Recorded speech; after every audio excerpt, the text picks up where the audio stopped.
ঈশ্বরের সন্তানেরা, আশা করছি আপনারা সকলে সুস্থ আছেন, ভালো আছেন।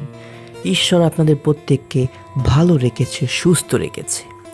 আরও একটি বার আমরা আপনাদের কাছে পবিত্র বাইবেল থেকে সেই প্রার্থনা বা বাক্য নিয়ে এসেছি। আপনি কি আজকের এই দিনে বিপদে আছেন, বা আপনার গৃহে আপনার পরিবারের কেউ অসুস্থ আছে? তাহলে আজকের এই ভিডিওটি আপনার জন্য, আজকের এই বিশেষ প্রার্থনাটিও আপনার জন্য। হয়তোবা আপনি ব্যবসায়িক ক্ষেত্রে কোনো সমস্যায় আছেন, না হয়তোবা আপনার পরিবারের আপনার মা, আপনার স্ত্রী, আপনার বাবা, আপনার বোন, আপনার ভাই কেউ জ্বরে আক্রান্ত আছে বা নানা রকম রোগে আক্রান্ত আছে। তাহলে আজকের এই বিশেষ প্রার্থনা কেবল আপনারই জন্য। তাই আসুন আমরা সকলে একত্রিত হয়ে ঈশ্বরের কাছে জানুপাত করে, মাথা নত করে, হৃদয়স্থলে প্রবেশ করে প্রভু যিশুর নিকটে এই নিবেদন করি বা যাচনা করি। আসুন আমরা আর দেরি না করে সেই পবিত্র পাঠের সেই প্রার্থনাতে প্রবেশ করি। খ্রিস্টেতে আমার প্রিয় ভাই ও বোনেরা, আমরা সকলে নীরবে থাকি, মন স্থির করি এবং প্রভুর কাছে প্রার্থনা করি। হে ঈশ্বর, আমার কান্না শোনো, আমার প্রার্থনায় কর্ণপাত করো।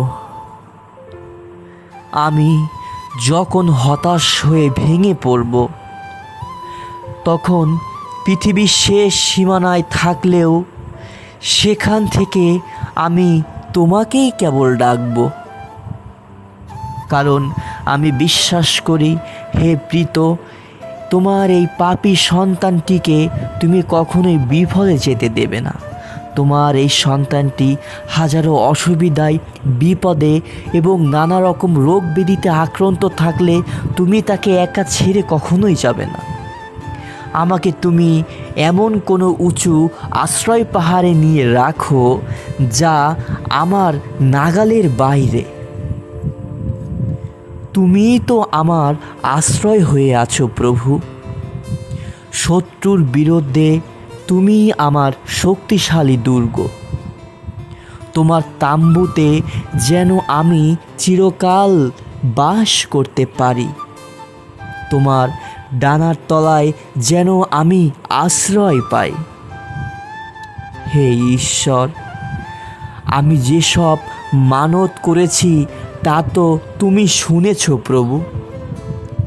তোমায় আমি ভক্তি করি, তুমি আমার জীবনের সকল কিছু।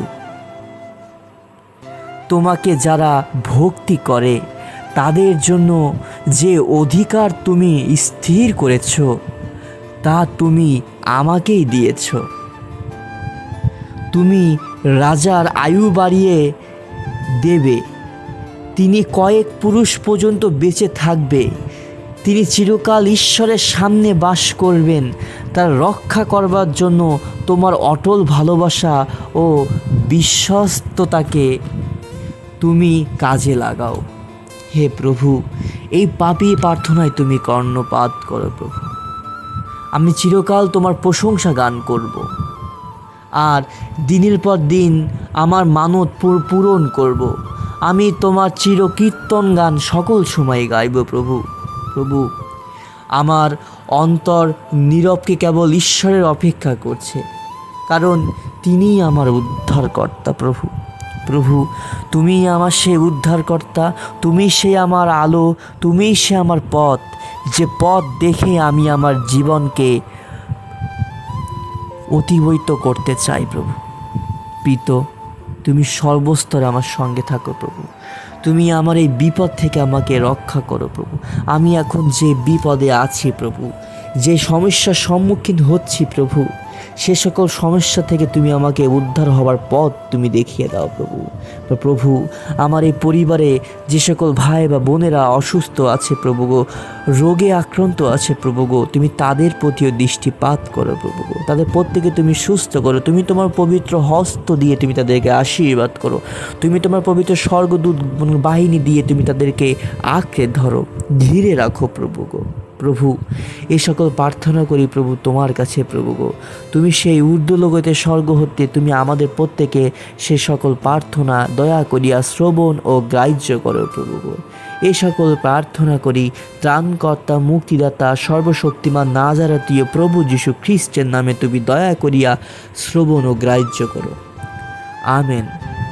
খ্রিস্টেতে আমার প্রিয় ভাই ও বোনেরা, আপনারা যারা আমাদের এই ভিডিওটি দেখেছেন এবং যারা আমাদের এই প্রার্থনার সময় ছিলেন উপস্থিত, ঈশ্বরের আশীর্বাদে, অনুগ্রহে এবং পবিত্রতার মাধ্যমে আপনারা প্রত্যেকে আজকে এই বিপদ থেকে উদ্ধার পাবেন এবং এই রোগ থেকে আপনারা পুরোপুরি সুস্থ হয়ে যাবেন যিশুর নামে চাই।